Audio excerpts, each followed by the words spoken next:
పరిశుద్ధాత్మ కాన్సెప్ట్ చూడండి, ఎక్కడ పరిశుద్ధాత్మ కాన్సెప్ట్ చూసినా ఏమని కనబడుతుందంటే దేవుని ఆత్మ, దేవుని ఆత్మ, యెహోవా ఆత్మ అని కనబడుతుందండి. పాత నిబంధన అంతా కూడా అలాగా తగ్గుమ చేశారు. దేవుని ఆత్మ, యెహోవా ఆత్మ. ఈవెన్ సంసోను మీదకి వచ్చినా, దావీదు మీదకి వచ్చినా, గిద్యోను మీదకి వచ్చినా, ఒత్నియేలు మీదకి వచ్చినా, లేక మానవాళిని సృష్టించడంలో పరిశుద్ధాత్మ యొక్క జోక్యం ఉందని చెప్పినా, లేకపోతే దేవుని ఆత్మ జనముల పైన అల్లాడుచున్న దేవుని ఆత్మ, దేవుని ఆత్మ లేక యెహోవా ఆత్మ, ఈ పదాలు మాత్రమే ఇక్కడ కనబడింది అనమాట. అంటే ఇప్పుడు వీళ్ళందరూ ఏమనుకునేవారంటే అంటే ఎవరో ఈ యూదా జనాంగం, ఈ యూదా జనాంగం అంతా ఏమనుకుంటున్నారు అంటే యెహోవా ఆత్మ అనేటువంటిది ఒక ప్రత్యేకమైన శక్తి. అర్థమైందండి? యెహోవా ఆత్మ అనేటువంటిది ఒక ప్రత్యేకమైనటువంటి శక్తి. కానీ యెహోవా ఆత్మ అన్నప్పుడు యోబు మాత్రం ఒక మాట మాట్లాడాడు, యెహోవా ఆత్మ నన్ను సృజించెను. అంటే పాత నిబంధన కాలమంతా కూడా యెహోవా ఆత్మ అనేటువంటి కాన్సెప్ట్ లో వాళ్ళు ఆలోచించినప్పుడు ఏదో ఒక శక్తి మా దగ్గరికి వచ్చింది అని యూదా జనాంగం యొక్క భావన అండి. యెహోవా ఆత్మ అన్నా, దేవుని ఆత్మ అన్నా, ఏదో శక్తి అని ఆలోచించారే తప్ప పరిశుద్ధాత్ముడు ఒక దైవికమైన వ్యక్తి, దేవుని శక్తి లేక దేవుని ఆత్మ, యెహోవా ఆత్మ ఒక దైవికమైనటువంటి వ్యక్తి అని పాత నిబంధన కాలంలో ఉన్నటువంటి ఏ ప్రజలు కూడా ఆలోచించారు. ఇప్పుడు సడన్ గా యేసు ప్రభు జనం దగ్గరికి వచ్చేసింది. యేసు ప్రభు జనం దగ్గరికి వచ్చేసి ఏమని చెప్తున్నారు వాళ్ళు? బాబు యోసేపు నువ్వు కంగారు పడక్కర్లేదయ్యా, అమ్మ మరియమ్మ నువ్వు కంగారు పడక్కర్లేదమ్మా. ఎందుకు తెలుసా? ఇది ఎవరి వల్ల జరిగింది? అస్సలు అర్థం కాలేదండి. ఎందుకనంటే ఒకవేళ అక్కడ టర్ము దేవుని ఆత్మ కానీ యెహోవా ఆత్మ కానీ వాళ్ళు పెట్టి ఉన్నట్లయితే ఖచ్చితంగా గుర్తించింది. ఎందుకు పెట్టలేదమ్మా? చాలా జాగ్రత్తగా ఆలోచించాలి. పాత నిబంధన కాలంలో సృష్టి దగ్గర నుంచి మలాకీ గ్రంథం వరకు కూడా, ఈవెన్ మలాకీ గ్రంథం వరకు కూడా చూడండి ఓ మాట మనకు కనబడుతుంది. జకర్యాలో చూద్దాం ఒకసారి. జకర్యాలో అనుకుంటున్నాను, సారీ జ్ఞాపకశక్తి కూడా పోతున్నాను. జకర్యా గ్రంథము 7వ అధ్యాయము 12వ వచనం. జకర్యా గ్రంథము 7వ అధ్యాయము 12వ వచనం అండి.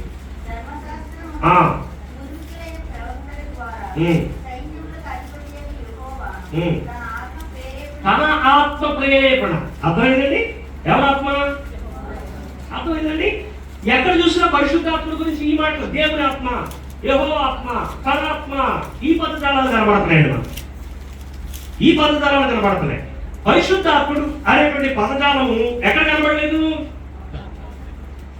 కొత్త నిబంధన వచ్చేటప్పటికి కొత్త నిబంధనలో కొత్తగా ఇంట్రడ్యూస్ చేస్తున్నాడు.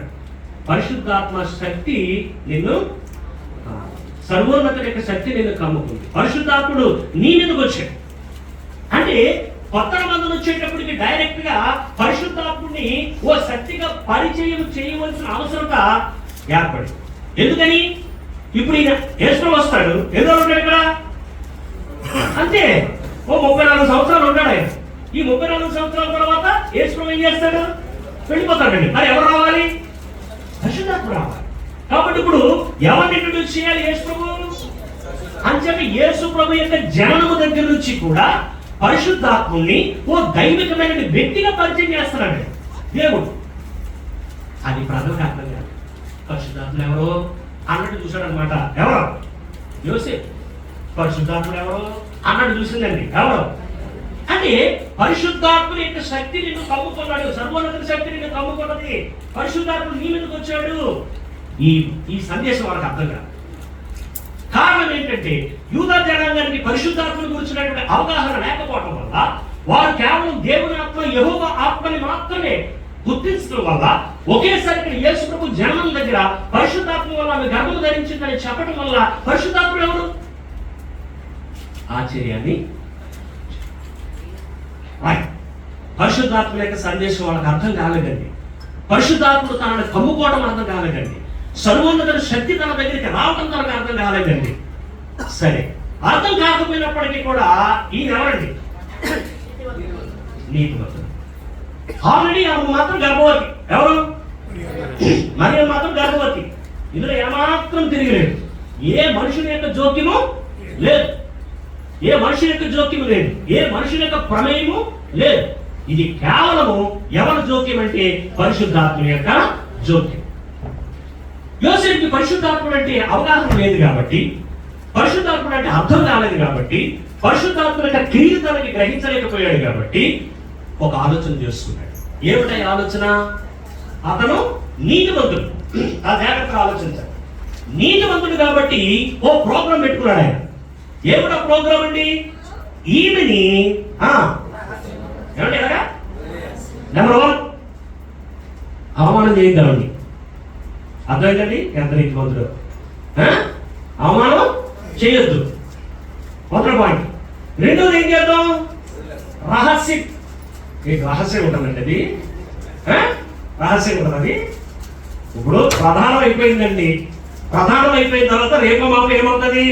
పెళ్లి అవుతుంది. ఈ పెళ్లి చేసుకోలేదు కదా, రహస్యంగా కూర్చుంటుందా? మరి రహస్యంగా ఏంటండి? మరి నీతిమంతులు రావడం ఏంటి? పోలీసులు అడగాలండి, అలా వెళ్తుందండి. రహస్యంగా ఉంటాయి సార్? ఉండవండి, ఉండవండి. కాబట్టి అతను నీతిమంతుడు. మరి నీతిమంతుడు అయ్యి ఉండి ఆమెను అవమానపరచకూడదని అనుకుంటున్నాడు. రెండవది ఏంటంటే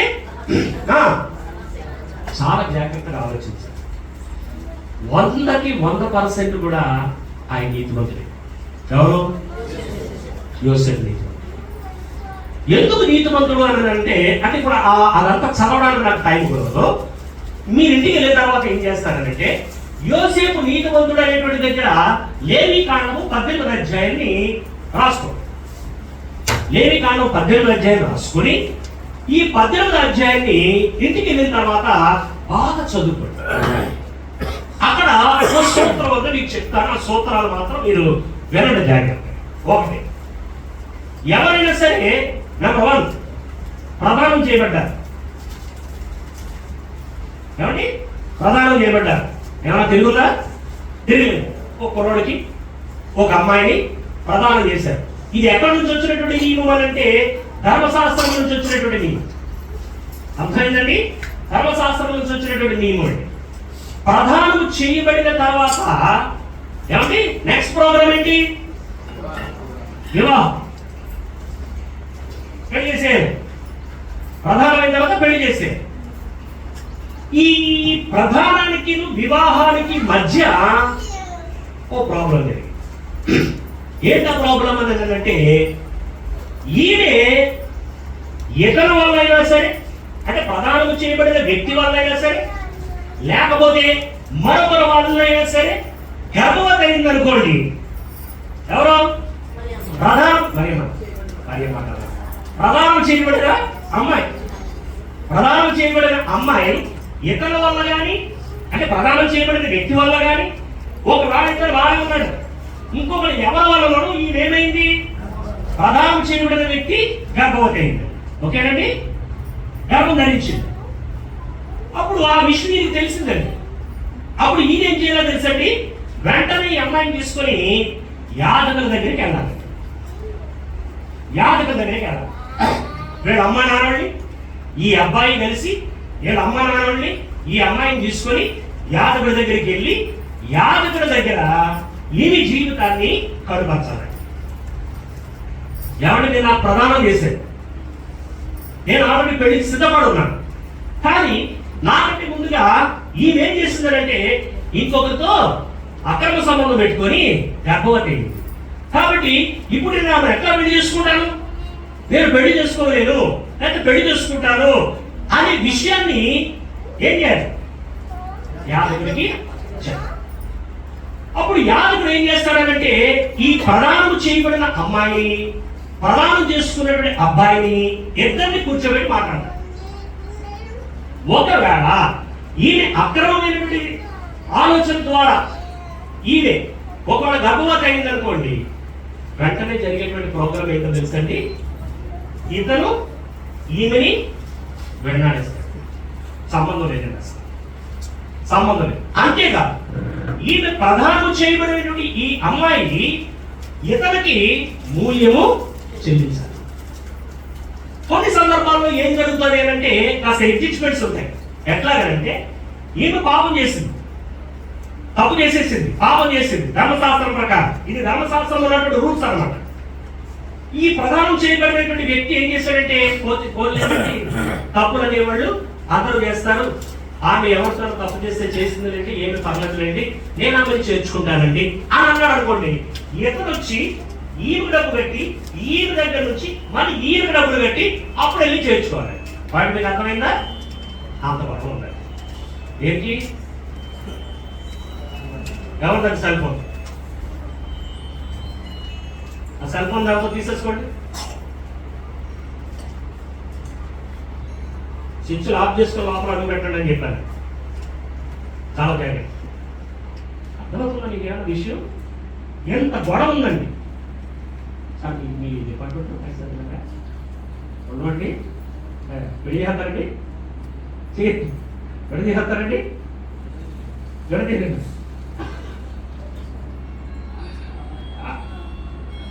అంతే. ఎలా చేస్తా అలాగా? కానీ ఇక్కడ రూల్ ఏంటంటే ప్రధానం చేయబడిన తర్వాత ఈ అమ్మాయి గారిని గర్భవతి అయినట్టుగా తెలిస్తే ఇప్పుడు యోసేపుకి మరియమ్మకి ఏమైనా సంబంధం ఉందా? అందుకే పరిశుద్ధాత్మ అక్కడ అద్భుతమైన మాట వాడాడండి. ఆమె ఏకము కాక ఎంత గొప్ప మాట వాడాడు పరిశుద్ధాత్మ. అంటే సంబంధం ఉందండి వాళ్ళందరికీ? సంబంధం లేదండి. సంబంధం లేకుండా ఆమె గర్భవతి అయింది కాబట్టి ఇప్పుడు యోసేపు ప్రోగ్రామ్ ఏంటండి? ఎవరి దగ్గరికి వెళ్ళాలి? యాజకుడి దగ్గరికి వెళ్ళాలి. యాజకుడి దగ్గరికి వెళ్ళి యాజకుడి దగ్గర ఏం చేయాలంటే, అయ్యా మీరు నాకు ప్రదానం చేశారు, ఈ అమ్మాయి నేను పెళ్లి చేసుకోవాలనుకుంటున్నాను, కానీ ఈ అమ్మాయి ఎవరు? గర్భవతి, కాబట్టి నేను ఆమెని పెళ్లి చేసుకోనండి. మీరేం చేస్తారంటే సభ ఏర్పాటు చేసి వాళ్ళ బంధువుల్ని మా బంధువుల్ని పిలిచి మరి ఆ అమ్మాయి నాకు రుసుము చెల్లించి తాను కొట్టువేయబడేటట్టుగా మన సమాజంలోంచి మీరు ఏర్పాటు చేయండి అని చెప్పి ఈ యొక్క ప్రధానం చేయబడినటువంటి వ్యక్తి ఈ తీర్పుని యాజకుల ద్వారా ఇప్పించారు. అప్పుడు యాజకులు ఆ అమ్మాయిని పిలుస్తారు. అమ్మ నువ్వు తప్పు చేస్తావు కాబట్టి కరెక్టా కాదని కన్ఫర్మ్ చేసుకుంటారు. వైద్యులు పిలుస్తారు. కన్ఫర్మ్ చేసుకున్న తర్వాత ఆమె గర్భవతిని తెలిస్తే ఈయన వాళ్ళకి కలగలేదు కాబట్టి నువ్వు ఆయన రుసుము చెల్లించి ఆయనకి నీకు సమాధానం అని చెప్పి పంపించేస్తారు. ఒకవేళ ఈయన చేర్చుకుంటానంటే ఈయనే మళ్ళీ ఈవిడికి డబ్బులు కట్టాలి, యాదగారికి డబ్బులు కట్టి అప్పుడు చేర్చు. అంత ప్రణాళిక. అందుకొరకు ఈ ప్రణాళిక అంతా ఎరిగిన వాడండి ఎవరు? యోసేపండి. అవమానపరచనక అంటే అర్థం ఏంటనమాట? ఈ ప్రోగ్రామ్ ఆయన ఆలోచించడం లేదండి. అర్థమైందండి? ఆమె ఎవరితో గర్భవతి అయింది కాబట్టి నేను యాదవుల దగ్గరికి తీసుకెళ్ళడం నాకు ఇష్టం లేదు. ఆమె జీవితాన్ని అవమానం చేయడం నాకు ఇష్టం లేదు. ఆమె తీర్పు ఇవ్వడం నాకు ఇష్టం లేదు. ఆమె ద్వారా మూల్యం తీసుకోవడం నాకు ఇష్టం లేదు. కాబట్టి ఏం చేద్దాం? ఏ గొడవ లేకుండా రహస్యంగా ఒక్కటి మాత్రం వాస్తవం. అసలు మీరు ఎలాగ ఆలోచించారో వేసుకోవడం జరగాల గురించి నాకు తెలియదు. కన్యకగా ఉండి ప్రదానం చేయబడిన తర్వాత పెళ్లి కాకుండా గర్భవతి అయిందనంటే ఒకవేళ ఈయన రహస్యంగా వదిలేయచ్చండి. ఎవరు? యోసేపు రహస్యంగా చేయొచ్చు. కానీ ఎవరు ఆయన పక్కన పెట్టండి. ప్రధాన ఏమ్మా ఎలా జరిగింది గొడవ? ఇంకా పెళ్ళి అవ్వలేదు నీకు, ఏంటి తతంగం? అసలు ఈ గర్భం రావడానికి గల కారణం ఏంటి? యోసేపు తీసుకెళ్ళండి. ఎవరు తీసుకెళ్తారు? తీసుకెళ్ళి అవసరమైతే రాళ్ళతో కూడా చెప్పారు. అవసరమైతే రాళ్ళతో కూడా చెప్పారు. అంటే ఈయన ఒక ప్లాన్ చేసేసుకున్నాడు అనమాట. ఎవరు? యోసేపు. ఇంకా ఆమె ఇలాంటి అవమానం చేయొద్దు, వీలైతే ఆమెని అక్కడ నుంచి సీక్రెట్ గా ప్లేస్ మార్పించేయాలనేటువంటి ప్లాన్ చేసుకుని ఉంటుంటాడండి. ఎందుకంటే ప్లేస్ మార్చకపోతే ఏం జరుగుతుంది? సరే పరిశుద్ధాత్ముడు అని చెప్పారు ఇక్కడ. పరిశుద్ధాత్ముడు ఆయన ఎవరో తెలియట్లేదు. అలాగే పరిశుద్ధాత్ముడికి శక్తి కమ్ముకోవడం ఏంటి అర్థం కావడం లేదు. పరిశుద్ధాత్ముడు ఆమె మీద రావడం ఏంటి అర్థం కావడం లేదు. అది కన్ఫ్యూజ్ గా ఉంది. ఈయనేమో నీతిమంతుడు, లేవికాండం 18 అధ్యాయం ప్రకారంగా పరిస్థితులు ఎలా ఉన్నాయి కాబట్టి ఏం చేయాలి? ఆమె అలా చేయొద్దు, రహస్యంగా వదిలేద్దాం అని అనుకున్నాడు. మొత్తానికి ఈ ప్లాన్ జరుగుతుంది. ఏం చేయాలి దేవుడు? ఇప్పుడు దేవుడికి ఒక పెద్ద ప్లాన్ వచ్చేసింది. పెద్ద ప్లాన్ వచ్చింది. ఒకటి ఏంటంటే పరిశుద్ధాత్ముడు అంటే మనకు అర్థం కావడం లేదు. యోసేపు ఏమో ఈ కార్యక్రమాన్ని గురించి ఆలోచన చేసుకున్నప్పుడు యోసేపు పరిస్థితి ఎలా ఉన్నాడంటే చాలా తీవ్రమైనటువంటి పరిస్థితిలో ఉన్నాడు. సతమతం అయిపోతున్నాడండి. నీతిమంతుడిగా ఉన్నాడు. ధర్మశాస్త్రం అనుసరించకుండా ధర్మశాస్త్రం ఆయన ఏం చేయబోతున్నాడు అంటే రహస్యంగా మన అక్కడి నుంచి పంపించేటటువంటి ప్లాన్ కూడా చేసుకుంటున్నాడు. ఎలా సర్వోన్నతుడు ఒక మార్గం కాకపోతే ఇంకో మార్గం పెట్టుకున్నాడు, ఇంకో మార్గం పెట్టుకున్నాడు. పాత నిబంధన కాలం అంతా కూడా విశ్వాసులందరికీ కూడా ఒక పెద్ద ఆనవాయితీ ఉందండి. ఏమిటా ఆనవాయితీ తెలుసండి? ఎవరు వచ్చి ఎన్ని చెప్పినా నమ్మరంటారు, కానీ దేవదూతలు వచ్చి చెప్తే మాత్రం వాళ్ళు ఏం చేస్తారండి? ఖచ్చితంగా నమ్ముతారు. కొన్ని ఉదాహరణలు మనం చూద్దామండి. ఒకటి, నువ్వు ఆదరణ ద్వారా సంతానాన్ని సంపాదించుకున్నావు. ఆ చిన్నవాడిని తీసుకెళ్లి అడుగులో వదిలేసేయని చెప్పాడు. ఎవరో దేవుని యొక్క దూత. ఏం చేశాడు? వదిలేసాడే లేదా? తర్వాత సొదొమ గొమొర్రా పట్టణాన్ని నాశనం చేయడానికి వెళ్ళిపోతారండి దేవదూతలండి. దేవదూతలు వెళుతున్నారంటే నాశనం చేస్తారా? నాశనం చేయరా? కాబట్టి అబ్రహాం ఏం చేశాడండి? గోజాడేశాడండి. 50 మంది ఉంటే ఏం చేస్తాం, 40 మంది ఉంటే ఏం చేస్తాం, 10 మంది ఉంటే ఏం చేస్తాం అడిగాడా లేదా? అంటే దేవదూతల సందేశానికి అన్నాడు. సొదొమ గొమొర్రా పట్టణాన్ని వెళ్ళిన తర్వాత, అయ్యా ఈ పట్టణాన్ని దేవుడు నాశనం చేసిపోతున్నాడు, అయ్యా మీరు మీ పిల్లలు తీసుకొని ఇక్కడ నుంచి వెళ్ళిపో అని చెప్పాడు. ఏం చేశాడండి? వెళ్ళిపోయాడు లేదండి. అంటే వీళ్ళకి ఏం జరిగిందంటే దేవదూతల సందేశం అంటే చాలా నమ్మకం అండి. ఎందుకంటే అది ఎవరు చెప్పింది కాదు, మనుషుడు సందేశం కాదు. కాబట్టి సతమతమైపోతున్నటువంటి యోసేపుకి మరియమ్మకి ఇద్దరికి కూడా ఎవరి సందేశం వచ్చిందండి? చూడండి ఒకసారి మనం చూద్దాం. మత్తయి సువార్త 1వ అధ్యాయము 20వ వచనాన్ని చూద్దామండి. అయితే 20వ వచనం. అతనంటే ఎవరు? ఈ సంగతులను గురించి ఆలోచించుచుండగా ఇదిగో సహోదరుల స్వప్నమందు అతనికి ప్రత్యక్షమై, దావీదు కుమారుడైన యోసేపు నీ భార్య అయిన మరియను చేర్చుకోవడానికి భయపడు, ఆమె గర్భము ధరించినది పరిశుద్ధాత్మ వలన కలిగినది. ఆమె ఒక కుమార్తె కలను తన ప్రజలను వారి పాపము నుండి ఆయనే రక్షించును, కనుక ఆయనకు యేసు అని పేరు పెట్టినారు. అర్థమైందండి మీకు? యోసేపుతో ఎవరు మాట్లాడటం జరిగిందండి? దూత మాట్లాడినంత మాత్రాన్ని ఈయన నమ్మరండి. కానీ ఇక్కడ ఏం జరిగిందో తెలుసండి?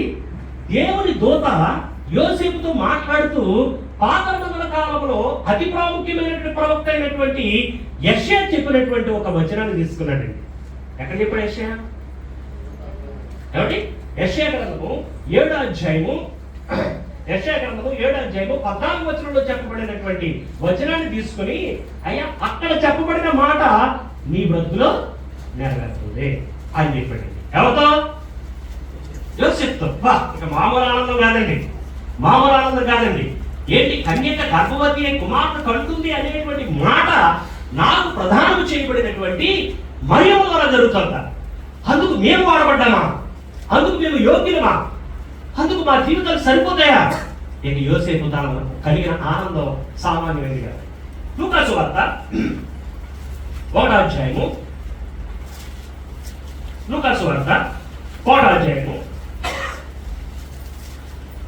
30వ వచనం నుంచి మనం చూద్దామండి.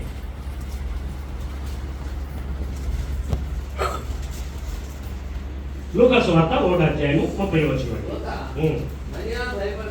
అంటే ఎవరెవరితో మాట్లాడుతున్నారు?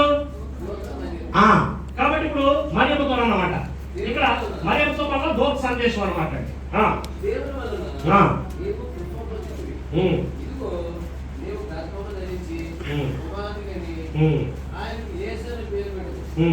ఆయన గొప్పవాడై సర్వోన్నతుని కుమారుడు అన్నాడు. ప్రభువైన దేవుడు ఆయన తండ్రి అయిన దావీదు సింహాసనమును ఆయనకి ఇచ్చాడు. ఆయన యాకోబు వంశస్థులను యుగ యుగములలో ఏలును. ఆయన రాజ్యము అంతమేతుగా ఉంటుందని అంతకు ఆ మరియ, నేను పురుషుని ఎరుగుదామని ఎలాగూ జరుగునని దూతతో అనగా, దూత పరిశుద్ధాత్మ నీ మీదకి వచ్చును, సర్వోన్నతుని శక్తి నిన్ను కమ్ముకొనును, కనుక పుట్టబో శిశువు పరిశుద్ధుడై దేవుని కుమారుడు అన్నాడు. ఇక్కడ ఈమెకి ఏం చేసిందనంటే, ఈమెకి దేవుడి యొక్క దూత ఏం చేశాడనంటే, యేసుక్రీస్తు రాజు కాబోతున్నాడు అంటే ఏమని చెప్పాడో తెలుసండి? ఎవరి కోసం ఎదురు చూస్తున్నారు? మెస్సియా కోసం ఎదురు చూస్తున్నారు. ఆ మెస్సియా నీ గర్భాన రాబోతున్నాడు. నీ గర్భాన మెస్సియా రాబోడానికి ఎవరు వాడుకున్నాడు? పరిశుద్ధాత్మను వాడుకున్నాడు. సర్వోన్నత శక్తి నిన్ను కమ్ముకుంది. కాబట్టి ఇప్పుడు నీ గర్భాన ఉన్నటువంటి వాడు ఎవరన్నాడంటే, యాకోబు వంశస్థులు యుగయుగములు పాలించేవాడు. ఏ మాట అయితే దావీదుకి చెప్పాడో, ఏ మాట అయితే ఇశ్రాయేలు యోధా జనాంగం చదువుకుంటున్నారో, అదే మాట ఇదిగో నీ గర్భం ద్వారా నెరవేర్చబడబోతుంది అనేటువంటి విషయాన్ని తెలియపరచాడు. అప్పుడు వాడు ఏం చేశాడంటే, యుగయుగాలు పరిపాలించేటువంటి రాజు నా నుంచి రాబోతున్నాడా? దేవుని సింహాసనంలో కూర్చునేటువంటి మెస్సియా నా నుంచి రాబోతున్నాడా? మెస్సియాను తీసుకుని రావడానికి నా గర్భాన్ని వాడుకున్నాడా? దేవుని కుమారుడు పరిశుద్ధుడు అనబడేటువంటి వాడు రావడానికి నా గర్భం ఆయనకు ఉపయోగపడిందా? ఇందుకొరకు నేను సాధనంగా వాడబడ్డానా? ఎంత గొప్ప భాగ్యం, ఎంత గొప్ప భాగ్యం. ఇమ్మీడియట్ గా యోసేపు వచ్చాడు, మరియను చేర్చుకున్నాడు. ఆమె గర్భము ధరించి బిడ్డని కనేటంత వరకు కూడా తనని దూరంగా ఉంది, తనని ఎడబాసి ఉంది. బిడ్డను కనేటంత వరకు కూడా తనని సంరక్షించడం అనేటువంటిది. నీకేం అర్థమైందా? యేసు ప్రభు జననం అంటే ఏమిటో, యేసు ప్రభు జననం అంటే ఏంటో నీకు అర్థమైందా? ఇలాగు జననము జరిగితేనే ఆయన కొన్ని విషయాలు మీరు గుర్తుపెట్టుకోవాలి. ఇలాగు జననము జరిగితేనే యేసు ప్రభు ఎవరో తెలుసా? నెంబర్ 1 ఎవరండి? కన్యకకు పుట్టినటువంటి వాడు. ఇలాగు జననము జరిగితేనే నెంబర్ 2 ఆయన ఎవరో తెలుసా అండి? ఎవరండి? రాజు. యుగయుగములు కూడా ఇశ్రాయేలుని లేక యాకోబు వంశస్థుని పరిపాలించేటువంటి రాజు లేక మెస్సియా. ఎలాగు జన్మిస్తేనే తప్ప ఆయన ఎవరు కాదు? పరిశుద్ధుడు కాదు. ఎలాగు జన్మించేదే తప్ప ఆయన దేవుని కుమారుడు కాదు. అదే మనం ఆలోచించవలసింది. ఎలాగు పుట్టినటువంటి యేసు ఎవరండి? ఎలాగు పుట్టిన యేసు ఎవరండి? కన్యకకు జన్మించినటువంటి వాడు. ఎవరి వల్ల? పరిశుద్ధాత్మ వలన. ఆయన యాకోబు వంశస్థులను యుగయుగములు పరిపాలించేవాడు. ఇలాగు జన్మించాడు కాబట్టి ఆయన ఎవరు? పరిశుద్ధుడు. ఇలాగు జన్మించాడు కాబట్టి ఆయన ఎవరు? దేవుని కుమారుడు అని నిరూపించడానికి యేసు ప్రభు యొక్క జననాన్ని అద్భుతంగా వివరించాడు. ఎంతమంది క్రైస్తవులు ఈ వాస్తవాన్ని ఆలోచిస్తున్నారు? ఎన్ని క్రైస్తవ కుటుంబాలు యేసు ప్రభు యొక్క జననాన్ని ఇలా గుర్తిస్తున్నారు? క్రిస్మస్ కి యేసు ప్రభువుని అంకితం చేసుకుని ఇందులో రాయబడినటువంటి సారాంశాలు, ఇందులో రాయబడినటువంటి కీలకమైనటువంటి సంఘటనలు గుర్తించకుండా వారి జీవితాన్ని పతనం చేసుకుంటున్నారు. ప్రియమైన సహోదరులారా, బైబిల్ గ్రంథంలో రాయబడినటువంటి మనం అనుకున్నంత తేలికైనటువంటి బోధలు కాదండి. అవి పరిశుద్ధాత్మను రాయించిన బోధలు. ఇది ఆదివారానికి అంకితమైనటువంటి బోధలు కాదండి. ఒక గంటకు అంకితమైనటువంటి బోధలు కాదండి. ఇవి క్రైస్తవ జీవితానికి అంకితమైనటువంటి బోధలండి. అయితే ఆలోచించండి. యేసు ప్రభు జనాన్ని గురించి మీరు ఎలా ఆలోచించిన వారైతే దేవునికి స్తోత్రం. ఆయన మీ జీవితాల్లో పరిశుద్ధాత్మను జన్మించిన వాడు. ఆయన మీ జీవితముల కొరకు యుగయుగములు మిమ్మల్ని పరిపాలిస్తున్నటువంటి వాడు. ఆయన పరిశుద్ధుడు, ఆయన దేవుని కుమారుడు. ఇలాగూ ఎవరైతే గుర్తిస్తారో, ఇలాగూ ఎవరైతే గ్రహిస్తారో యేసు ప్రభువుకు ఉన్నటువంటి క్యారెక్టరిస్టిక్స్ అన్నీ మనకి కూడా వస్తాయి. అది చెప్పడానికేనండి యేసు ప్రభు జననాన్ని పరిశుద్ధ గ్రంథంలో బయలుపరిచాడు తప్ప డిసెంబర్ 25న మనం జరుపుకుంటామని ఎంతమందికి అర్థమైంది? ఎంతమందికి అర్థం కాలేదు? మీకు అర్థమైనా అర్థం కాకపోయినా చెప్పడం నా బాధ్యత. అంతే కదా సార్? అంతే అంతేనండి సార్. అంతే. మనం గొప్ప ఆశీర్వదించబడ్డవాడు. దేవుడు అద్భుతమైన పాఠాలు ఇచ్చాడు, అద్భుతమైనటువంటి ఆలోచనలు ఇచ్చాడు. వాటిని అర్థం చేసుకుని ఆత్మీయంగా మేలుపడి మళ్ళా కావాలనుకుంటే దొరకండి. కాలం అనేటువంటిది ఉన్నప్పుడే దాన్ని ఉపయోగించుకోండి. దేవుని కుమారుని మీరు బలపడండి, వాక్యం నేర్చుకోండి, ఆత్మీయంగా పెరగండి. మేము బుధవారం బైబిల్ క్లాసెస్లో జాగ్రత్తగా ఓపిక చేసుకొని గోత్రకర్త అయినటువంటి యూదాని గురించి చెప్తున్నాను. వాళ్ళు చెరకు ఎట్లా వెళ్ళారు అనేటువంటి సంఘటనలన్నీ మేము ఆలోచిస్తున్నాం. వచ్చిన వాళ్ళు ఎంజాయ్ చేస్తున్నారండి. ఎంజాయ్ చేస్తున్నారు. చేద్దామడు ఎంజాయ్ చేస్తున్నాం, మనం ఏడ్చుకుంటున్నామండి. మా మాటలు ఆటలు మీకు అంతే. అలాగనమాట. దేవుని సన్నిధిలో గడపడానికి ప్రయత్నం చేయండి. బోర్డుగా నేర్చుకోవాల్సింది. ఇంకా యేసు జనాన్ని ఇలాగ ఆలోచించండి. ఇప్పటికే మీరు ఇలాగ ఆలోచించినట్లయితే దేవునికి స్తోత్రం. కాకపోతే ఇవాళ తెలుసుకోండి, ఆత్మీయంగా మీరు పొందండి, దేవునికి మామూలుగా ప్రభు చిత్తమైతే మరొకసారి మనం కలిసినప్పుడు యేసు ప్రభు యొక్క జననాల్లో ఉన్నటువంటి అతి కీలకమైనటువంటి విషయాలను తెలుసుకొని ఆత్మీయంగా మనం అందరం కూడా మేలు పొందడానికి ప్రయత్నించాలి. గమనించండి, యేసు భూమి మీద పుట్టుకతో తన జీవితం ప్రారంభించబడలేదు. అర్థమైందండి? జగత్తు పునాది వేయబడక మునిపే ఆయన ఎవరి దగ్గర ఉన్నాడు? దేవుడు. ఆ వాస్తవాన్ని ప్రతి ఒక్కరూ అర్థం చేసుకోండి. దేవుని కుమారులుగా బలపడండి, ఆత్మీయంగా జీవించుకోండి. అందరికీ